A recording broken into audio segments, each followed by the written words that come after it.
اخبار مهم فوتبال امروز 27 اردیبهشت 1404 یک و برد حساس چلسی مقابل منچستر یونایتد. چلسی با تک گل مارک کوکولا در دقیقه 71 منچستر یونایتد را در استنفورد بریج شکست داد.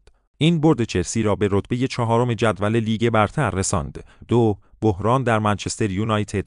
منچستر یونایتد هشتمین باخت متوالی خود را تجربه کرد. سرمربی روبن آموریم از مهاجم دانمارکی راسموس هوالوند حمایت کرده است. به واسه ماجرای ساعت هوشمند راسموس هوالوند در بازی چلسی و منچستر یونایتد، هوالوند به دلیل استفاده از ساعت هوشمند در زمین مجبور به باز کردن آن شد که بازتاب‌های زیادی در شبکه‌های اجتماعی داشت.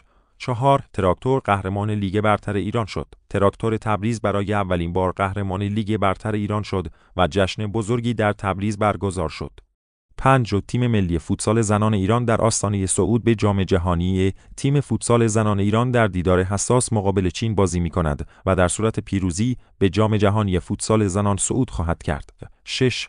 فینال جام حذفی انگلیس کریستال پالاس منچستر سیتی امروز در ورزشگاه ومبلی لندن فینال جام حذفی انگلیس بین کریستال پالاس و منچستر سیتی برگزار می شود. این بازی ساعت 16:30 به وقت محلی آغاز می شود.